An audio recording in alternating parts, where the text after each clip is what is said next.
Esto es Lili en CDN. Hey, aquí seguimos al aire en su compañía y la compañía de los mejores, los economontros en esta fórmula antinovelas. Analizamos obviamente el impacto económico fruto del COVID-19 y también, por supuesto, yo diría que ya el gran protagonista de todo, la cuarentena. Y hablábamos con Rafael Espinal sobre el tema tan interesante de cómo afecta a las MIPYMES, tanto las formales, las que se han formalizado, como aquellas que no. Y señalabas tú, Rafael, que si bien es cierto que las empresas que tenían cierta regularización tienen una protección para sus empleados, los dueños de esas empresas sí no reciben ni tienen ninguna situación, bueno, vamos a decir, ninguna situación favorable, ninguna protección en este momento. Cuéntanos un poquito, ¿cuál sería el juego o el rol de las bancas, del ambiente comercial, de la propia comunicación y de esas grandes industrias? ¿Cuál sería el rol para, de alguna manera, diga yo, salvar el tema de las MIPYMES y medianas empresas en el país? Mira, el efecto que está teniendo la cuarentena sobre la economía, tú lo puedes medir en las grandes empresas, pero el efecto en las pequeñas es casi difícil de medir, pero para mí es el efecto más catastrófico, porque, por ejemplo, todas las empresas del comercio, de construcción, de industrias manufactureras informales, todas las empresas de servicios, pequeñas y muchas de ellas medianas que son informales, no tienen manera de beneficiarse de dos elementos. Primero, de las transferencias que está haciendo el gobierno para apoyar a las empresas. Y en segundo lugar, tampoco tienen acceso al crédito ni a las facilidades que está haciendo el sistema monetario a través de la banca, porque son empresas que al no ser formales tampoco pueden acudir a un préstamo, no tienen garantías, no tienen historial crediticio. Y yo pienso que una de las cosas que está haciendo falta es un fondo de garantías, que el gobierno garantice a través del programa de banca solidaria financiamiento a tasas de interés incluso subsidiadas a esas pequeñas empresas informales, muchas de las cuales están en banca solidaria, otras no están, pero ese tipo de pequeñas empresas en este momento son las empresas que más necesitan liquidez. Porque los préstamos de consumo, para consumir. no, para préstamos de gasto fijo, por ejemplo, muchas tienen alquileres de locales. No Okay. pueden pagar los locales. Tienen facturaciones de electricidad que son fijas, facturaciones de teléfono, facturaciones de incluso de pequeños préstamos que han sido tomados y que no han sido beneficiarios de moratoria. La moratoria se ha dado para los préstamos de consumo, para los préstamos hipotecarios, pero no para los préstamos de las pequeñas y medianas empresas que están con financiamiento de la banca comercial o de la banca informal. Entonces yo pienso que ahí hay que ser muy agresivo para llegar a ese sector que constituye la mayor cantidad de trabajadores y de empresas de la República Dominicana. Y que tienen que de alguna manera alimentarse y sobrevivir, porque la verdad que es un momento de tanta incertidumbre y los recursos se van desgastando, se van acabando. La gente llega un momento en que va a tener esa cuenta en cero y no va a encontrar qué coger ahí. ¿Qué dice Héctor sobre este esquema, digamos, desde el punto de vista de los grandes jugadores? Pensemos, Héctor, en el CONEP, los grandes jugadores económicos del país, y entonces estos pequeños jugadores, porque al final es un solo país, es un solo mundo, es una sola economía y una cosa afecta a la otra.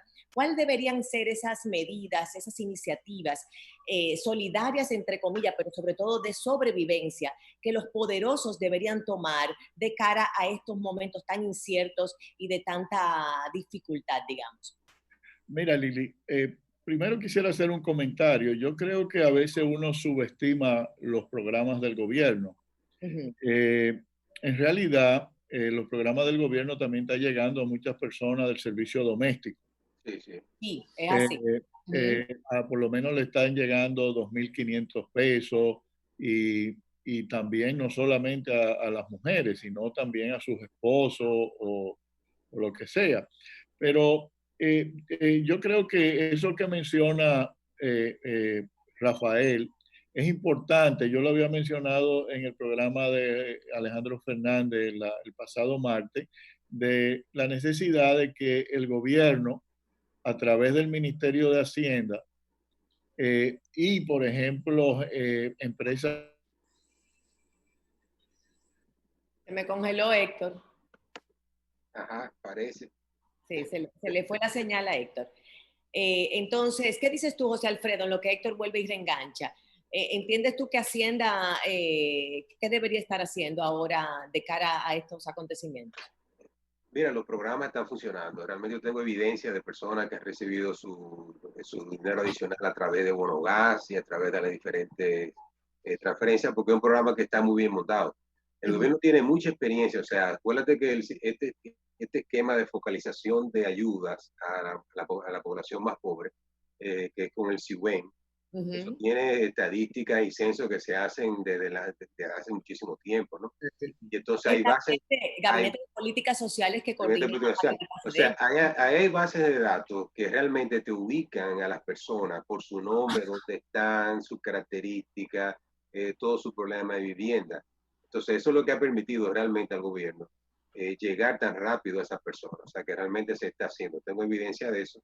Y lo del tema del FASE está también ahí. O sea, está todo virtual, y la gente se inscribe y todo ese tipo de cosas, ¿no?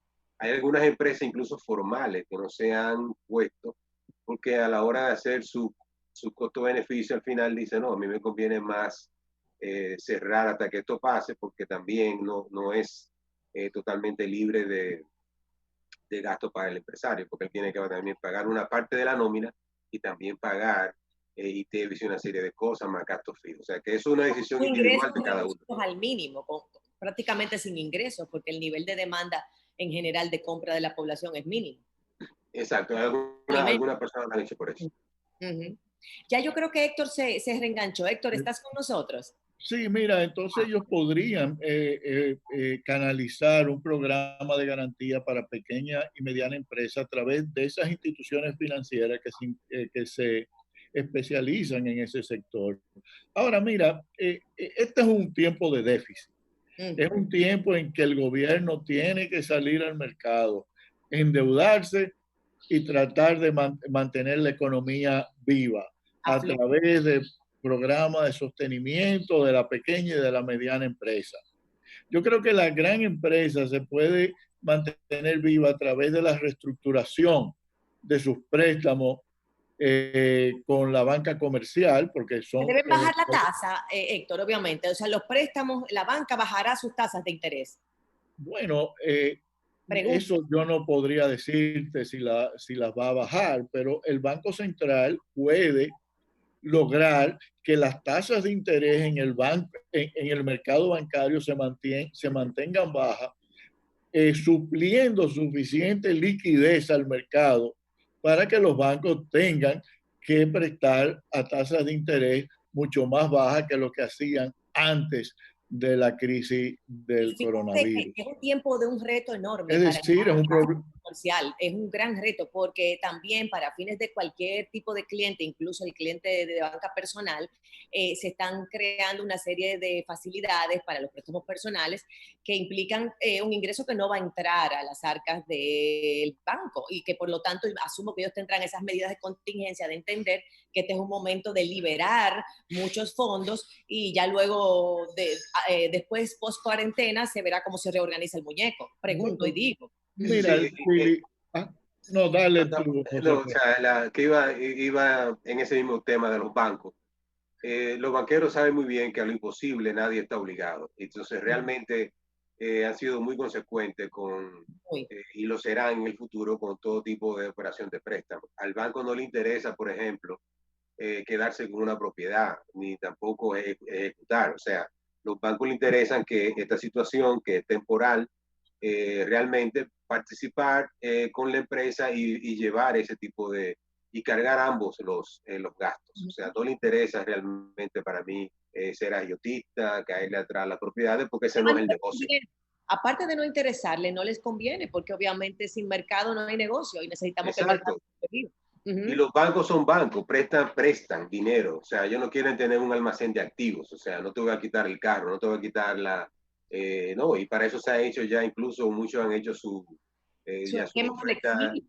su flexibilidad de pagar en 3 meses. Y el Banco Central le ha concedido las dispensas necesarias, Claro. ¿no? Para que esos préstamos no sean castigados. Yo lo que veo en el corto plazo más crítico es ese segmento de préstamos al consumidor y también de tarjeta de crédito de todo ese porcentaje de la población que perdió su empleo.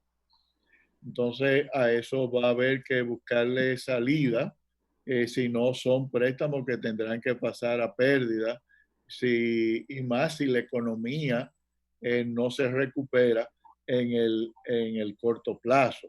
Porque tenemos que, como dije anteriormente, la recuperación de la economía no va a ser en forma de V, sino probablemente en forma de U, y eso puede tomar un tiempo. Es decir, que ¿Qué tiempo, Héctor? ¿Qué tiempo viene a la mente? Yo sé que no creo, queremos... es decir, mira, Lili, la incertidumbre sobre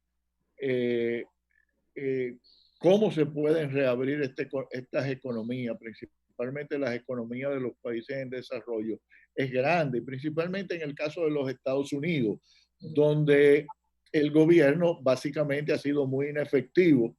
Y eso es una economía desarrollada, que se sepa.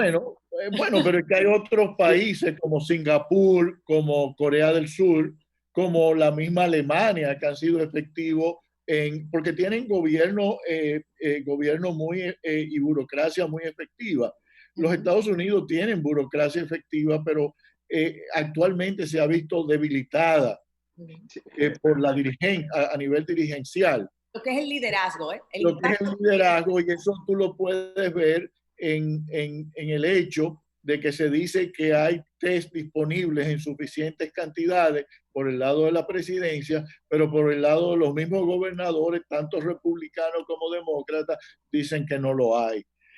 Pero la economía norteamericana es la economía más importante para nosotros y quizás para todo el mundo. Entonces es importante que esa economía se recupere. Claro. Y hasta tanto eso no ocurra, y también lo de Europa, va a haber una incertidumbre que yo creo que nos va a arropar hasta finales de año.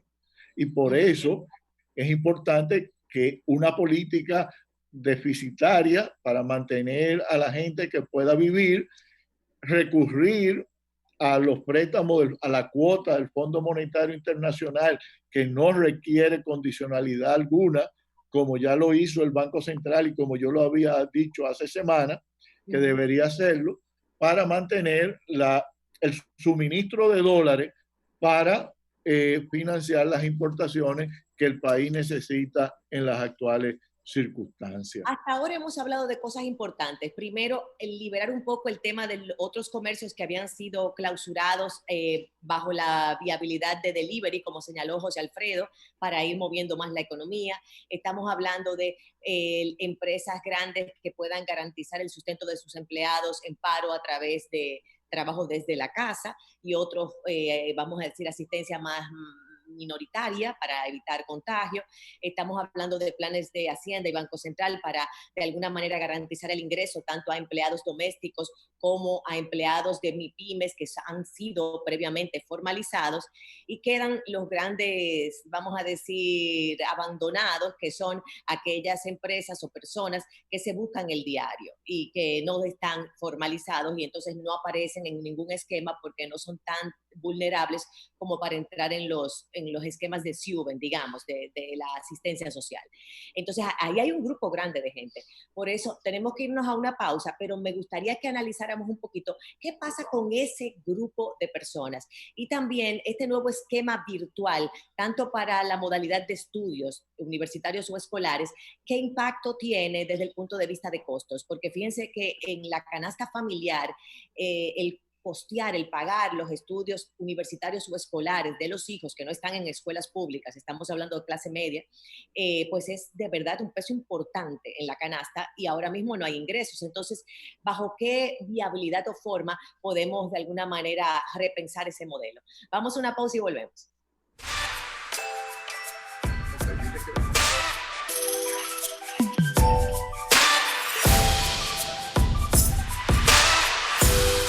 Esto es Lili en CDN.